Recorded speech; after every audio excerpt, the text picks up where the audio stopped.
Friends, कैसे हैं? आशा करते हैं आप लोग ठीक होंगे और आप सभी के साथ साथ हम भी ठीक हैं। आज जो हम लोग का चलेगा चैप्टर, अभी तक जो हम लोग पढ़ चुके हैं लेसन 1 2 पढ़ चुके हैं, 3 का पार्ट 1 भी पढ़ चुके हैं। जो बेस था आपका वो हो चुका है, उससे आपका एनसीईआरटी का लगभग क्वेश्चन खत्म हो गया होगा। ठीक है, आज जो हम लोग चालू करेंगे वो आपका एग्जाम बेस्ड है। वो भी अभी जितना भी चीज़ हम लोग पढ़ रहे हैं सब एग्जाम बेस्ड ही पढ़ रहे हैं, उतना अंदर में नहीं जा रहे हैं जितना जाना चाहिए। कारण है कि सामने में हम लोग रहते थे तो थोड़ा सा अट्रैक्टिव क्लास आता था, और यूट्यूब के माध्यम से, ये वीडियो के माध्यम से उतना अट्रैक्टिव हमको लग नहीं रहा है, इसलिए हम पूरा चीज़ दे नहीं पा रहे हैं। लेकिन जितना दे रहे हैं उससे आपका चैप्टर खत्म हो जाएगा, एक्सरसाइज खत्म हो जाएगा। तो आज हम लोग चालू करेंगे, पार्ट 2 चालू करेंगे। और जो टॉपिक मेरा चलेगा वो टॉपिक क्या चलेगा, ध्यान देंगे हम लोग, समीकरण हल करने की विधि। मतलब हम जो कोई भी इक्वेशन होगा उसको सॉल्व कैसे करेंगे, उसका कौन कौन मेथड है। नहीं, कोई भी इक्वेशन को हम लोग जो सॉल्व करेंगे उसका कौन कौन मेथड है उस पर हम लोग को चर्चा करना है। होता है 5 होता है, ठीक है, लेकिन यहाँ पे हम 4 ही लिखे हैं और जिसमें से 4 पढ़ना है। और एग्जाम में आप लोग को जो पूछा जाता है वो 3 पूछा जाता है, एक ये पूछा जाता है, एक ये और एक ये 3 पे चर्चा चलती है और ये तीसरा नंबर नहीं पूछा जाता है। अब कहिएगा ऐसा क्यों? तो ये सब जो आपका इंटर का लेवल का है, ये जो है आपका इंटर का लेवल का है, और जो 5 है वो भी इंटर का लेवल का है। तो उतना लेवल में नहीं जाएंगे क्योंकि हम लोग को जो अभी मेन है मकसद है कि एग्जाम को पास करना है, अच्छा नंबर लाना है। इसलिए घर पे आप लोग बार बार बोल रहे हैं घर पे पढ़िए। हमको नहीं लग रहा है कि कोई स्टूडेंट बनाते हैं, बस वीडियो देख लेते हैं छोड़ देते हैं। बनाइए, कम से कम घर पे पढ़िए, ठीक है, अच्छा लगेगा। नहीं तो सबसे पहले हम लोग बात करेंगे प्रतिस्थापन विधि। कौन विधि बात करेंगे? प्रतिस्थापन विधि। प्रतिस्थापन विधि क्या होता है पहले इसके अंतर्गत हम लोग समझेंगे, ठीक है। प्रतिस्थापन को हम लोग इंग्लिश में क्या कहेंगे? Substitution method. क्या कहेंगे? Substitution method. विलोपन विधि, एलिमिनेशन मेथड, तुलनात्मक विधि, कंपैरिजन मेथड, बस गुणनखंड विधि, क्रॉस मल्टीप्लिकेशन मेथड। सबसे इंपॉर्टेंट ये है और इससे ज्यादा क्वेश्चन पूछता है, और इंपॉर्टेंट है, क्वेश्चन पूछता है, लेकिन सबसे इजी ये है। इसमें क्या होता है ना कि कितना भी बड़ा इक्वेशन है तो उसको इजी चुटकी में खत्म कर देते हैं, उससे इजी है ये। बट बच्चे को क्या होता है कि प्रॉब्लम क्या होता है, उसको सॉल्यूशन करने में प्रॉब्लम होता है, एबीसीडी खोजने में प्रॉब्लम हो जाता है, इसलिए फंस जाता है बच्चा इसमें। और बच्चा इसको इजी मानता है, हम भी लोग इजी मानते हैं, इसलिए कितना बड़ा से बड़ा क्वेश्चन रहेगा उसको हम लोग सॉल्यूशन कर सकते हैं, खत्म कर देते हैं, ठीक है। तो हम लोग कोशिश करेंगे कि पार्ट बाय पार्ट पढ़ें ताकि अच्छा से रहे। तो पहला चीज है हम लोग को पढ़ना है प्रतिस्थापन विधि, सब्स्टिट्यूशन मेथड, विलोपन विधि, एलिमिनेशन मेथड, तुलनात्मक विधि, कंपैरिजन मेथड, उसके बाद क्या है? बस गुणनखंड विधि, क्रॉस मल्टीप्लिकेशन मेथड। इसमें क्या होता है, सबसे पहले हम लोग पढ़ेंगे प्रतिस्थापन विधि। क्या पढ़ेंगे?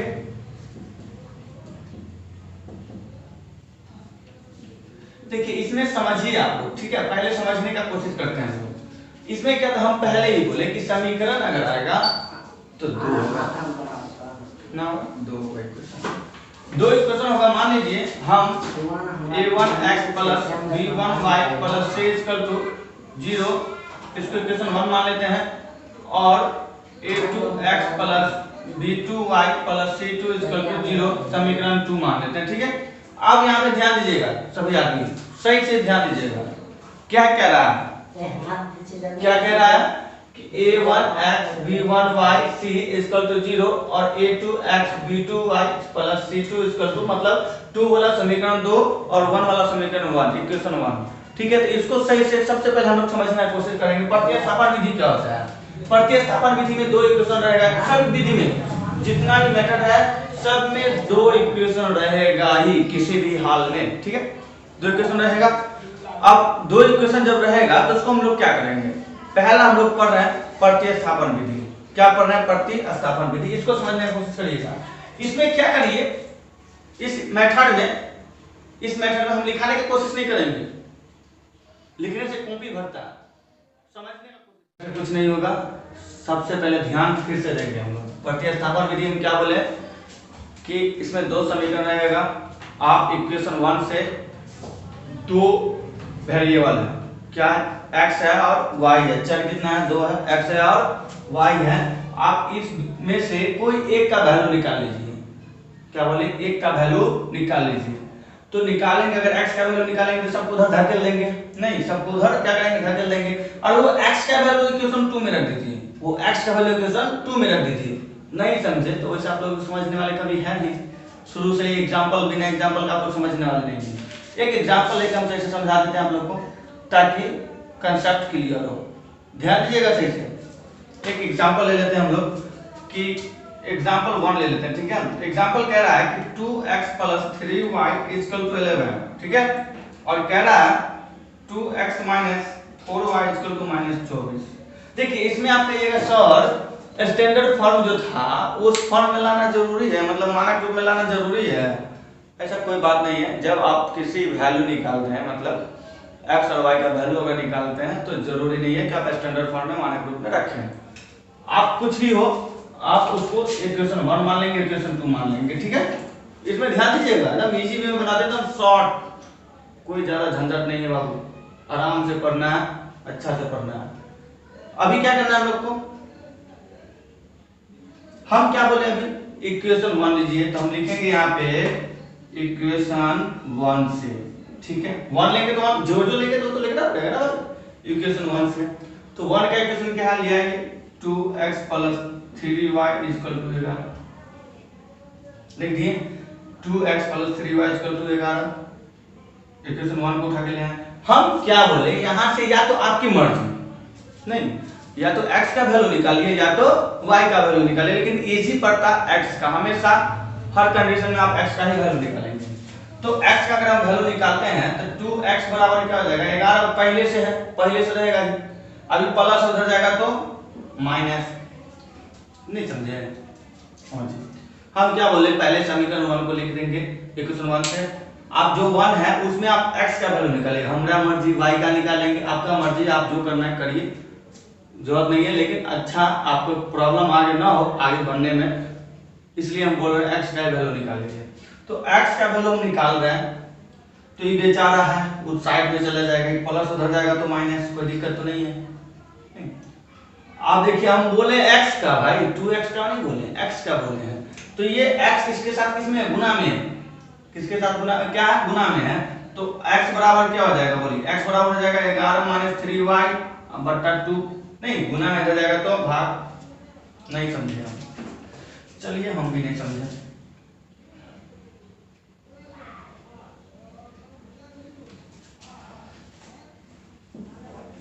देखिए यहां हम क्या बोले, 2x है, हमको निकालना x, तो इसलिए x बराबर क्या हो जाएगा, बोलिए 11 - 3y, आई गुना में है 2 के साथ, तो क्या हो जाएगा, इधर आएगा तो भाग। इसको समीकरण 3 लिख दीजिए आप, क्या मान लीजिए, 3 मान लीजिए। जो x का वैल्यू आएगा उसको क्या मान लेंगे हम लोग, 3 मान लेंगे। क्या मान लेंगे, 3 मान लेंगे, नहीं किस क्या मान लेंगे, 3 मान लेंगे।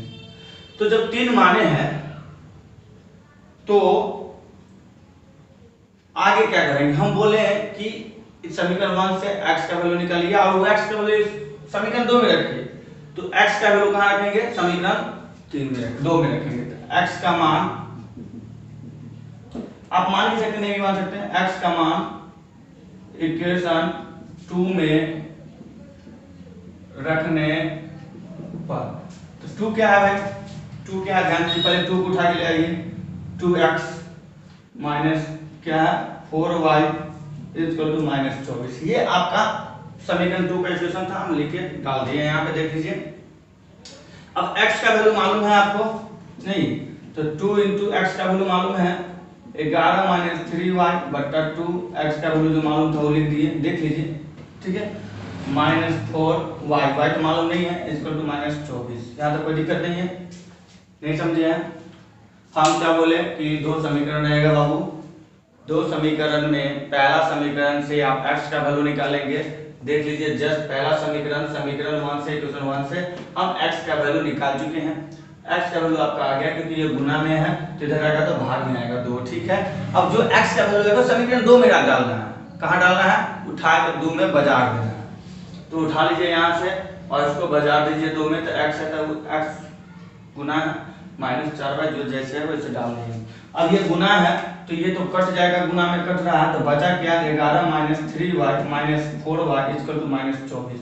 आप तो जानते हैं कि चर वाला को एक जगह बाकी को एक जगह धकेल देते हैं नहीं, तो देख लीजिए कहीं 4 और 3 7 माइनस मतलब कर्जा 4 रुपया हम किसी से ले लिए और फिर 3 रुपया ले लिए, तो कर्जा कितना रुपया बचा बाबू 7 रुपया बराबर -24। ये प्लस है माइनस है ना, ये पीछे वाला होता है प्लस, तो उधर जाएगा तो -11 माइनस कितना हो जाएगा, क्यों उधर धकेल दिए क्योंकि y वाला को एक जगह मतलब चर को एक जगह रखते हैं, मतलब भाई भाई को एक जगह बाकी को एक जगह, तो -7y माइनस कितना हो गया 35, माइनस माइनस कट गया तो y 35 बटा कितना हो जाएगा 7 7 बचे 35, तो इसीलिए y कितना हो जाएगा 5, y का वैल्यू कितना है 5, y का वैल्यू कितना है 5, ठीक है।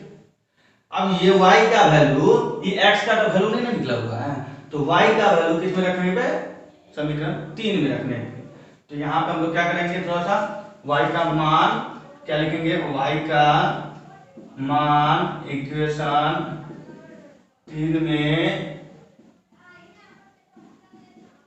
रखने पर, नहीं 3 में रखने पर, तो 3 क्या है बताइए तो बाबू, x बराबर 11 - 3y बट्टा 2, 11 - 3 गुना 5 बट्टा 2, 11 5 3 15 बट्टा 2 -4 बट्टा 2 2 दूनी 4, इसलिए किसका वैल्यू निकाले हैं x बराबर -2, x बराबर -2।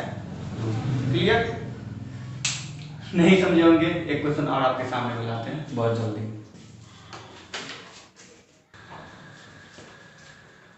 चलिए अभी थोड़ा सा हम लोग एक्स्ट्रा क्वेश्चन जाने के बजाय आपका एनसीईआरटी का ले लेंगे तो आपको भी समझ में आएगा। एनसीईआरटी हम लोग ले लिए 3.3, ठीक है। क्वेश्चन आ गया आप लोग का, ठीक है। अब आप एक क्वेश्चन कह सकते हैं कि सर ये सब क्वेश्चन को क्या बीजगणित खंड विधि से नहीं बना सकते हैं, विलोपन विधि से नहीं बना सकते हैं, तुलनात्मक से नहीं बना सकते हैं? बना सकते हैं। जितना क्वेश्चन देंगे सब क्वेश्चन को आपको हर मेथड से बनाना है, ठीक है। चलिए अभी तो फिलहाल हम एक ही मेथड पर है, प्रतिस्थापन। इसको इक्वेशन 1 मानेंगे, इक्वेशन 2 मानेंगे। हम क्या बोले इक्वेशन 1 से, ठीक है। इंग्लिश में लिखेंगे तो फ्रॉम इक्वेशन 1, इंग्लिश में अगर बात करेंगे फ्रॉम इक्वेशन 1, ठीक है। तो 1 जब लिखेंगे तो क्या होगा तो बताइए, s - t हम क्या बोले, यहाँ पे x y नहीं है, यहाँ पे st है, s का वैल्यू निकालेंगे तो s क्या हो जाएगा 3 + t, इक्वेशन 3 हो जाएगा। हम बोले थे कि कोई एक का वैल्यू निकालेंगे, हम s का वैल्यू निकालेंगे, माइनस हो जाएगा तो प्लस, दिक्कत नहीं है, ठीक है। अब हम क्या बोले कि जो आपका वैल्यू रहेगा वो सेकेंड वाला में डालना है, तो क्या लिखेंगे s का मान इक्वेशन 2 में रखने पर, इंग्लिश में लिखेंगे तो पुट द इक्वेशन फ्रॉम 2, ठीक है, फ्रॉम इक्वेशन 2, कोई दिक्कत नहीं है। तो s बट्टा 3 + t बट्टा 2 = 6, तो s का वैल्यू हमको मालूम है, s का वैल्यू क्या मालूम है सर 3 + t बट्टा 3 + t बट्टा 2 = 6। आप लोग को मालूम है 3 2 का लघुत्तम 6 होगा, 3 को भाग करेंगे 6 से तो 2 और 2 को दोनों से गुना होगा तो 3 दूनी 6 और प्लस 2t प्लस, नहीं समझे, देखिए 3 और 2 को एलसीएम लेंगे तो 6 होगा, 3 को भाग करेंगे 6 से तो कितना होगा 2, और 2 को ये दोनों से भाग गुना करेंगे ना तो 2 तिया 6 और 2 से 3 गुना करेंगे तो क्या हो जाएगा 2t प्लस क्या हो जाएगा 3 और 3t = 6। नहीं, आप कोना कोनी कौन कोना तो जानते ही हैं, कोना कोनी तो क्या हो जाएगा बताइए 6 + 3 2 5t = 6 से 36, ठीक है।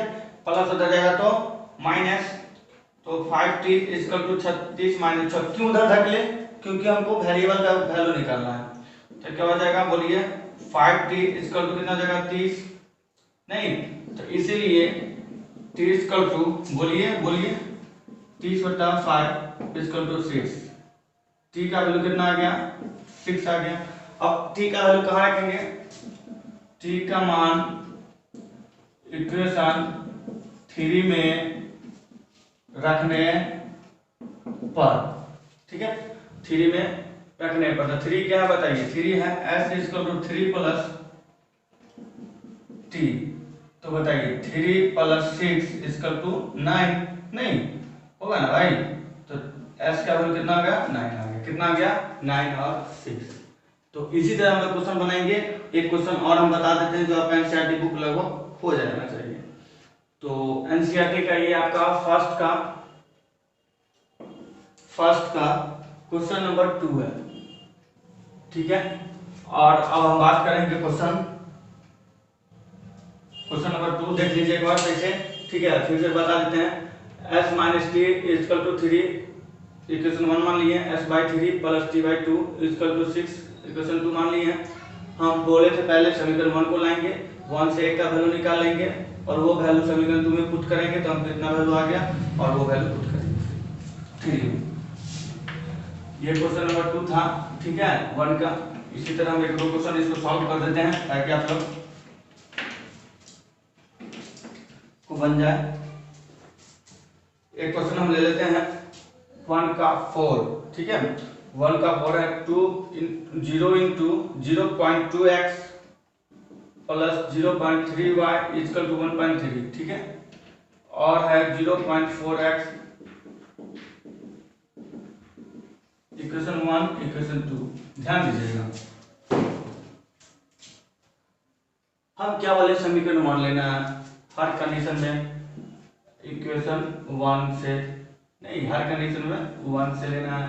तो 1 क्या है, 0.2x plus 0.3y equal to 1.3। ये गुना में नहीं है बाबू, पॉइंट है, डेसिमल। x का वैल्यू निकालेंगे तो 0.2x equal to 1.3 minus 0.3y, plus हो जाएगा तो माइनस, ये गुना हो जाएगा तो भाग। तो x equal to 1.3 minus 0.3y equal to 0.2, ठीक है। ये आपका क्या हो जाएगा, इक्वेशन 3 हो जाएगा। कितना हो जाएगा, इक्वेशन 3 हो जाएगा। अब क्या करेंगे, पुट इक्वेशन x का मान इक्वेशन 2 में रखने पर। तो 2 का है बोलिए 0.4x plus 0.5y equal to 2.3 है, ठीक है। तो आपको x का वैल्यू मालूम है तो 0.4 इंटू 1.3 माइनस 0.3y, ठीक है, बट्टा 0.2 प्लस 0.5y इक्वल टू 2.3। ध्यान दीजिएगा, ये तो गुना में है तो पॉइंट से तो पॉइंट खत्म हो जाएगा। 2 दूनी 4, 2 बचा और 2 उल्का देंगे, 3 दूनी 6 और 2 इकाई 2, 2 बचा ना तो 2 उल्का देंगे, 3 दूनी 6 और 2 इकाई 2, 3 दूनी 6 और 2 के 0 से गुना करेंगे तो 0 और y है तो y लगा देंगे प्लस 0.5y इक्वल टू 2.3। देखिए y यहाँ है, y यहाँ है, तो क्या करेंगे 0.6 में 0.5 घटाएंगे क्योंकि माइनस है ज्यादा वाला, तो 1 0.1, तो माइनस में ना कर्जा ज्यादा है ना, तो क्या हो जाएगा बोलिए, माइनस 0.1y, नहीं माइनस 0.1y इक्वल टू 2.3। ये प्लस हो जाएगा तो माइनस। देखिए अब कर्जा इतना है, इसमें से इसको घटा रहे हैं, मतलब कर्जा ज्यादा लेंगे या देंगे कम तो कर्जे ना बचेगा भाई। तो 2.6 में 2.3 घटाएंगे तो 3 माइनस में जाएगा। तो बताइए minus 0.1y equal to minus क्या हो जाएगा 0.3, ठीक है। तो माइनस पहले हटा दीजिए, तो y बराबर क्या हो जाएगा बताइए आप लोग। इसलिए y बराबर 0.3 और 0.1, तो पॉइंट से पॉइंट खत्म हो जाएगा तो क्या हो जाएगा, इसलिए y बराबर कितना हो जाएगा 3। y का वैल्यू कितना आ गया, 3 आ गया। y का वैल्यू कहाँ पुट करेंगे, समीकरण 2 में। y का मान इक्वेशन 2 में 3 ना, 3 में रखने पर। तो 3 का है भाई x equal to 1.3 minus 0.3y by 0.2, ठीक है। तो 1.3 माइनस 0.3 इंटू y का वैल्यू 3 बाई 0.2, तो 1.3, ठीक है, माइनस 3 दिया 9 बाई 0.2। अब ध्यान दीजिएगा कर्जा है 0.9 मतलब ज्यादा है, इसमें से 1.3 को क्या कर दिए, घटा दिए। नहीं तो क्या हो गया बताइए, मतलब सॉरी 1.3 में से हम 0.9 घटाएंगे, 13 चला गया तो 6, सॉरी कितना होगा 9 4 13, और ये कटेगा तो 0 कितना आया 4, कितना है 0.4 बाई 0.2, पॉइंट से पॉइंट तो हटाइए दीजिए, 2 दूनी 4, तो इसलिए x बराबर कितना आया 2 आया। ठीक है, एक दो बार बनाइएगा समझ में खुद आ जाएगा। तो समझ में आ गया होगा, हम बता दिए एनसीईआरटी क्वेश्चन 1 का क्वेश्चन 4। ठीक है, अब हम बताएंगे क्वेश्चन और हम आप लोग को बता देते हैं 5 बता देते हैं। ठीक है, 5 के बाद आप लोग को बन जाएगा, कोशिश करेंगे बन जाएगा। चलिए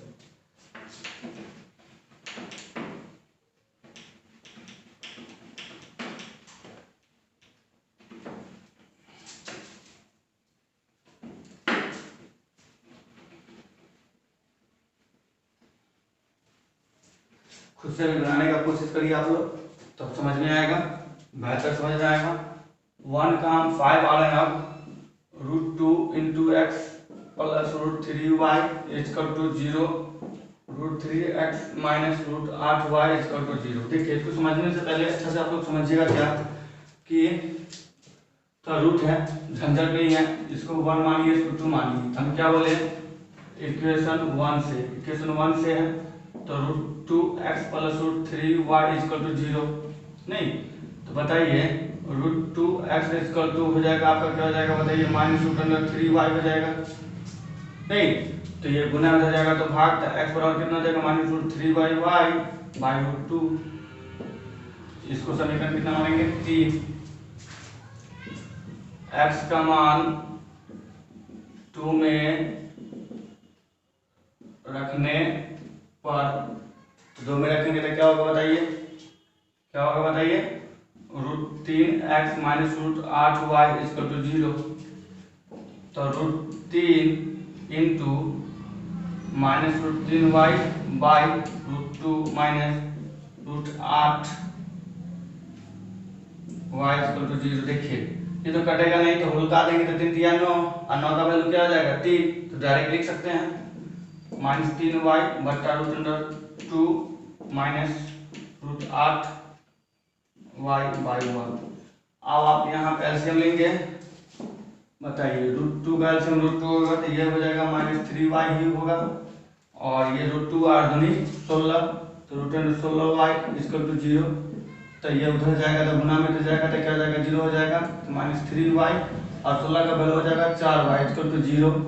तो बताइए 4 3 7y इक्वल टू 0, गुना हो जाएगा तो भाग, तो y बराबर 0 आ गया। कितना आया y बराबर 0, और y का वैल्यू कहाँ पुट करेंगे 3 में, y का मान इक्वेशन 3 में रखने पर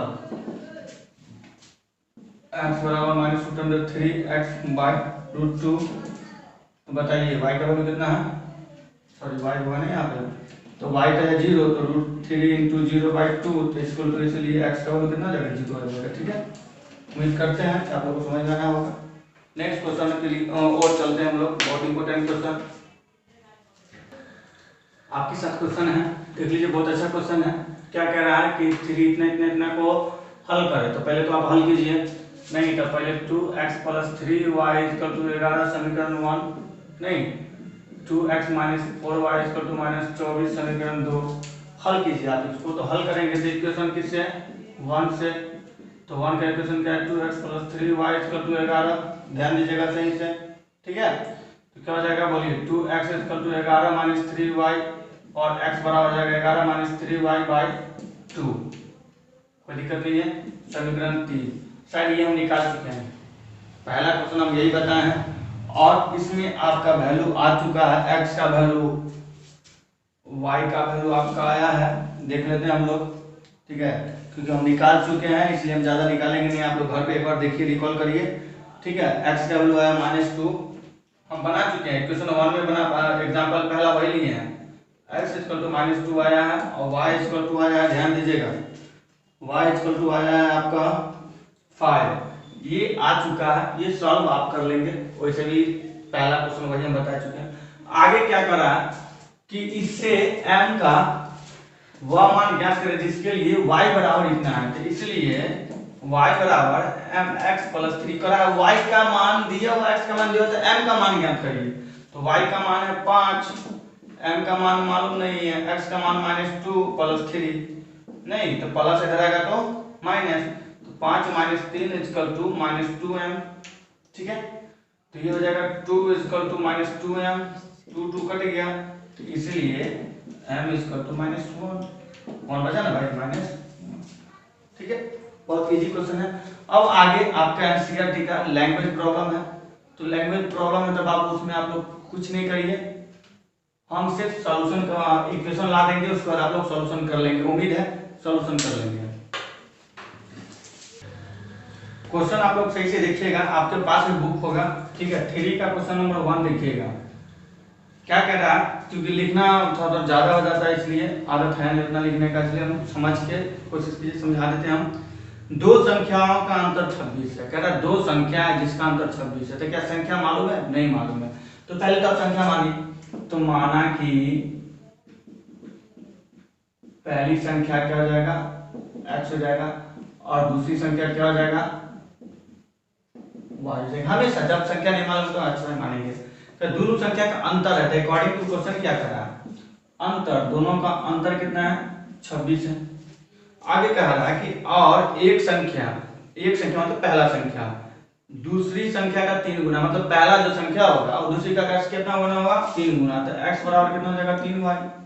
पहली संख्या दूसरी का कितना होगा, 3 गुना होगा, पहली संख्या दूसरी का कितना है, 3 गुना है, तो इसको आप 1 माने, इसको 2 माने, आप तो सॉल्यूशन कर लेंगे, नहीं इसको क्या कर लेंगे हम लोग, सॉल्यूशन कर लेंगे, देख लीजिए x का वैल्यू आप डायरेक्ट पुट कर लीजिए, इसी तरह हम इक्वेशन बना देंगे, आप बना सकते हैं। ठीक है, दूसरा क्वेश्चन है, नहीं समझे क्वेश्चन फिर से समझ लीजिए, कह रहा है दो संख्या का अंतर 26 है, दो संख्या जिसका अंतर 26 है, संख्या मालूम नहीं है, संख्या मालूम नहीं है, तो जब संख्या नहीं मालूम हो तो एक संख्या को मान लेंगे x, दूसरी संख्या मान लेंगे y, तो अंतर मतलब घटा, अंतर मतलब क्या होता है, घटा, 26, दो संख्या का अंतर 26 है, आपका पहला संख्या दूसरी का 3 गुना है, तो गुना जितना से कहेगा गुना उस तरह गुना कर देंगे। क्वेश्चन नंबर 2 सही से आप लोग देखिएगा, ठीक है। क्वेश्चन नंबर 2 आपका क्या कर रहा है, दो संपूरक कोण है, ठीक है, तो दो कोण है, संपूरक कोण है, तो कौन तो हमको मालूम नहीं ना है, तो माना कि पहला कोण, सबसे पहले आप लोग बुक रख लेंगे पास में, ये एक्सरसाइज बनाने से पहले बुक रख लेंगे पास में, तब समझ में आएगा। करा दो करा संपूरक कोण, तो दो जो संपूरक कोण है, तब कोण मालूम नहीं, तो कोण को मान लेंगे x पहला कोण, और दूसरा कोण क्या मान लेंगे, y। संपूरक कह रहा है, क्या कह रहा है, संपूरक, तो संपूरक का दोनों दो कोणों का योग 180 डिग्री होता है, नहीं, तो x + y = 180 degree, x + y = कितना डिग्री हो जाएगा, 180 डिग्री। फिर से ध्यान दीजिएगा, दो संपूरक कोणों का योग कितना हो जाएगा, 180 डिग्री। तो कोण जब हमको कह रहा था, पहला कोण हो जाएगा x, दूसरा कोण हो जाएगा y, और दो कोणों का योग 180 डिग्री। आगे क्वेश्चन पढ़िए, कह रहा है बड़ा कोण छोटे कोण से 18 डिग्री अधिक है, बड़ा कोण जो होगा छोटे कोण से कितना डिग्री अधिक है, बड़ा कोण छोटा, अब तो बड़ा छोटा तो मालूम नहीं है, बड़ा छोटा हमको मालूम नहीं है, तो हम क्या करेंगे, तो बड़ा अगर मान लीजिए कह रहा है कि बड़ा कोण छोटा कोण से कितना 180 अधिक है, बड़ा कोण छोटा कोण से 180 अधिक है, पहला कोण क्या कर रहा है, दूसरे कोण का 18 डिग्री अधिक है, तो पहला कोण अगर हम x मानते हैं तो दूसरे कोण का कितना डिग्री है, 18 डिग्री, तो जब बड़ा इसको मानेंगे तो छोटा ये हो जाएगा, ऑलरेडी हो जाएगा, तो कह रहा है कि 18 डिग्री क्या है, अधिक है, तो y + 18 डिग्री क्या अधिक है, ये 1 हो गया, ये क्या हो गया, 2 हो गया। अब बना सकते हैं, ठीक है, बना सकते हैं। इसके साथ क्वेश्चन नंबर 2 हो गया। क्वेश्चन नंबर 3 देखिए आप लोग,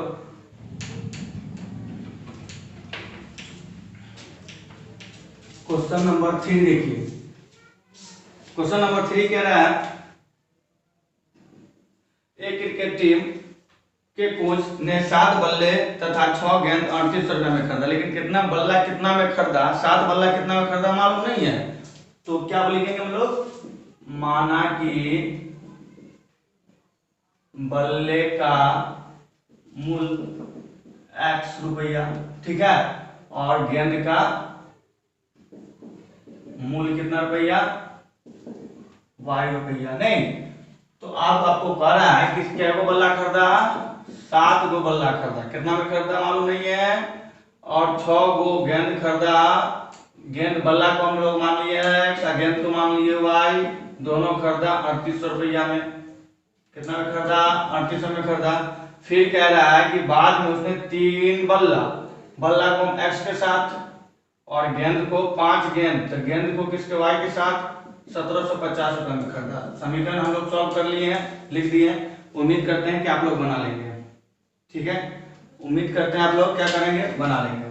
चलिए आप क्वेश्चन आपका 4, ठीक है, 4 नंबर से इसे समझिएगा। आप लोग कह रहा है कि एक नगर में टैक्सी के भाड़े में एक नियत भाड़े के अतिरिक्त चली गई दूरी, मतलब 2 भाड़ा, एक अतिरिक्त भाड़ा एक नियत भाड़ा है, तो नियत फिक्स होगा, अतिरिक्त जितना किलोमीटर बढ़ेगा उतना क्या होगा, मतलब भाड़ा एक्स्ट्रा लेगा। अतिरिक्त मतलब एक्स्ट्रा बात करेंगे।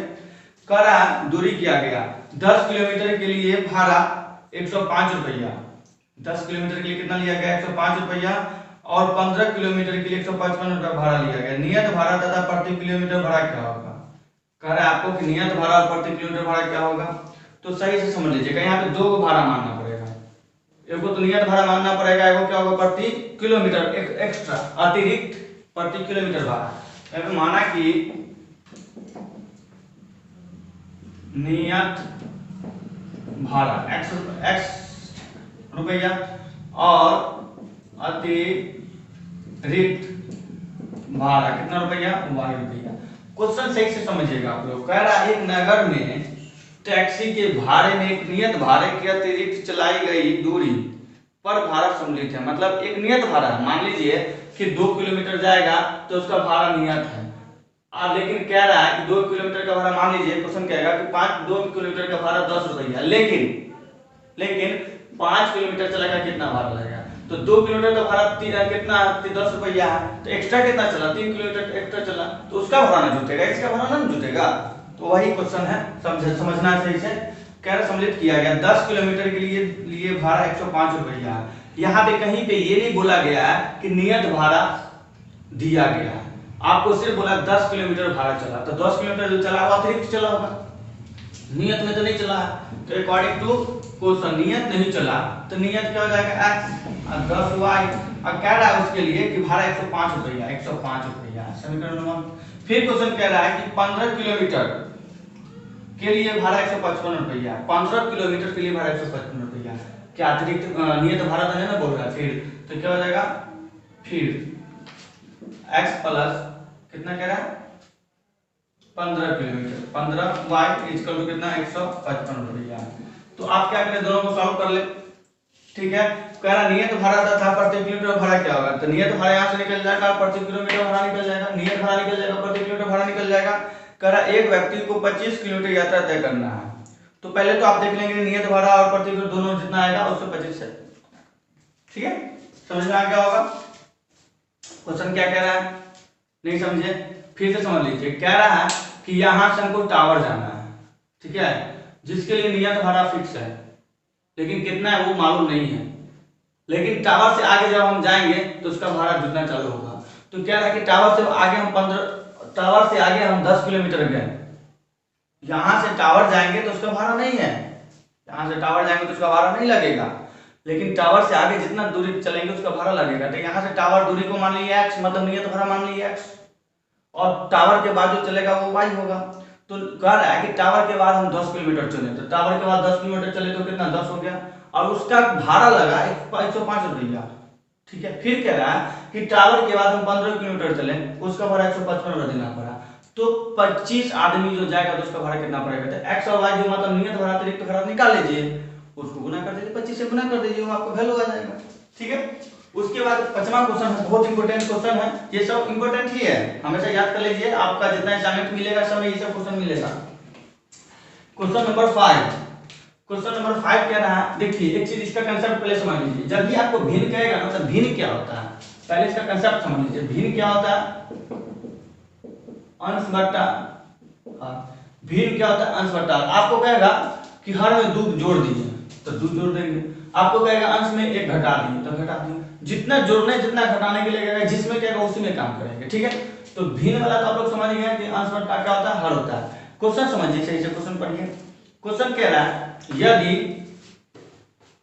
किसी भिन्न के अंश और हर दोनों में 2 जोड़ दिया जाता है, फिर कह रहा है तो भिन्न, तो पहले तो अंश को मान लेंगे, हर को मान लेंगे, भिन्न में क्या होता है, अंश होता है, हर होता है। तो माना कि अंश इक्वल टू x और इक्वल टू y। क्वेश्चन कह रहा है अकॉर्डिंग टू क्वेश्चन बात करेंगे, कह रहा है अंश और हर दोनों में 2 जोड़ दिया जाता है। तो इसमें भी 2 जोड़ दिया गया, इसमें भी कितना जोड़ दिया गया, 2 जोड़ दिया गया। तो कह रहा है कि ये हो जाता है आपका 9/11 हो जाता है, समीकरण 1 मान लीजिए, ठीक है।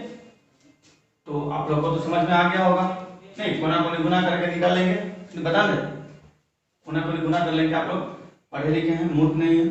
आगे कह रहा है यदि अंश और हर दोनों में जो 3 जोड़ दिया जाता है, फिर कह रहा है अंश में और हर में 3 जोड़ दिया जाता है, तो ये बन जाता है 5/6। समीकरण तो बन गया, आप निकाल सकते हैं कोना कोनी गुना करके। आप x का वैल्यू यहाँ निकालिए, यहाँ पटक दीजिए, और यहाँ y का वैल्यू फिर इसमें पटक दीजिए, समीकरण 3 बना लीजिए, ठीक है। ये आपका चौथा 5वां हो गया। छठा देखिए, छठा से समझिएगा, छठा से समझ लीजिए। थोड़ा सुस्ता के जो है वीडियो बनाना पड़ रहा है, क्या करें गर्मी बहुत ज़्यादा है। आप लोग पढ़िए, इसका जो है लाभ उठाइए, नहीं तो अब जो हम लोग क्वेश्चन पढ़ रहे हैं ये आपका अच्छा ही क्वेश्चन है, क्योंकि ये चैप्टर से आपका 5 नंबर का भी उठाता है और 2 नंबर का अच्छा खासा उठाता है, और 1 नंबर का 4 से 5 क्वेश्चन रहता है, क्योंकि आपका सिलेबस में हम लिख चुके हैं, समझा चुके हैं। तो अभी छठा नंबर क्वेश्चन आते हैं, 3 का था छठा, ठीक है। कह रहा है इसको समझने की कोशिश करिए, बाद कहेगा तो प्लस कर देंगे, पहले कहेगा तो माइनस कर देंगे, ठीक है। और हमेशा याद कर लीजिएगा बाप बेटा से क्या होता है, बड़ा ही होता है, बेटा बड़ा नहीं होता है, क्योंकि बहुत सारा बच्चा यहाँ पे बाप बेटा को बड़ा कर देता है, बाप को छोटा कर देता है। तो कभी भी जब मानना पड़ेगा बाप बेटा और बेटा माँ में, तो हमेशा पहले माँ का आयु मानना पड़ेगा, तब बेटा का आयु मानना पड़ेगा, ठीक है। तो इसको सबसे पहले हम लोग समझ लेंगे। क्वेश्चन कह रहा है 5 वर्ष बाद जैकब की आयु उसके पुत्र की, जैकब और पुत्र का रहा। तो हमेशा याद कर लीजिएगा कि आप लोग को जब मानने में प्रॉब्लम हो रहा था, जिसके अंत में जिसके बगल जिसके साथ का के की लगा रहा है, जैकब का जैकब की, तो जैकब में लगा हुआ तो उसको x मानेंगे। तो माना कि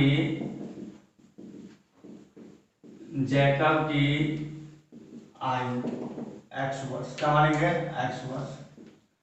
पुत्र की आयु क्या हो जाएगा, y वर्ष। अगर बाद कहेगा तो प्लस और पहले कहेगा तो माइनस। क्या रखा है आगे कि 5 वर्ष बाद, तो 5 वर्ष बाद दोनों में होगा, ये तो नहीं है कि बाप बढ़ जाएगा बेटा कम होगा। अगर मान लीजिए आज आपका आयु 25 है और आपके पापा का आयु मान लीजिए 35 या 50 या 55, जो 50 मान लीजिए 50 है, 5 वर्ष बाद कहेंगे तो आपका पापा भी 5 वर्ष बाद बढ़ा होगा और आप भी 5 वर्ष बाद बढ़े हैं, तो मतलब दोनों में 5 जुटेगा। तो 5 वर्ष बाद बोल रहा है तो दोनों, तो पहले लिखेंगे 5 वर्ष बाद जैकब की आयु।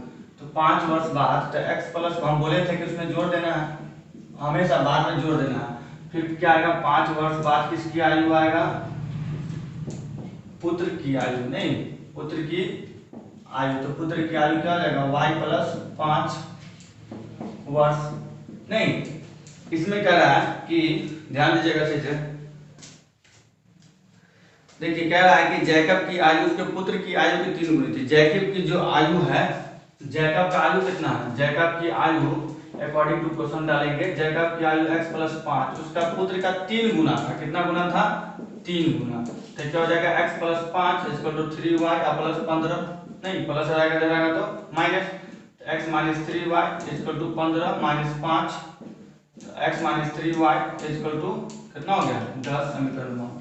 फिर आप आइएगा यहाँ, फिर आगे क्वेश्चन कह रहा है कि 5 वर्ष पूर्व, पूर्व मतलब पहले, तो 5 फिर कह रहा है 5 वर्ष पूर्व किसका आयु, जैकब की आयु। तो जैकब की आयु लिखेंगे तो x माइनस 5 वर्ष, ठीक है। फिर लिखेंगे 5 वर्ष पूर्व पुत्र की आयु, पुत्र की आयु क्या हो जाएगा y माइनस 5, क्या हो जाएगा वर्ष। क्वेश्चन सही से समझिएगा आप लोग, सही से समझने का कोशिश करिएगा। क्या कर रहा है फिर आगे कह रहा है कि पूर्व जैकब की आयु उसके पुत्र की आयु के 7 गुणित, पुत्र की आयु तो जिसमें 7 रहेगा ना, वो जिसमें पुत्र जिसमें क्या है उसमें 7 लगाना है, ठीक है। तो इसमें क्या करें, जैकब की आयु जो था उसमें पुत्र की आयु का 7 था, पुत्र की आयु का कितना था 7 था। तो इसी तरह सॉल्यूशन करके समीकरण 2 निकालेंगे। इसी के साथ आपका 3.3 खत्म हो गया एनसीईआरटी। आपका लालजी प्रसाद जो बुक बनाना है आप बनाइए, ये जरूरी नहीं है कि एनसीईआरटी हम पढ़ा रहे तो एनसीईआरटी आप बनाइए, हर बुक बनाइए, सॉल्यूशन कीजिए, प्रॉब्लम का हम सॉल्यूशन करेंगे। व्हाट्सएप पे फोटो खींच के भेज सकते हैं या आप कमेंट भी कर सकते हैं, करिए। और जितना ज़्यादा हो सके लाइक करिए, सब्सक्राइब कीजिए और शेयर कीजिए ताकि सभी बच्चे पढ़ सकें और अच्छा कर सकें, ठीक है। इसी के साथ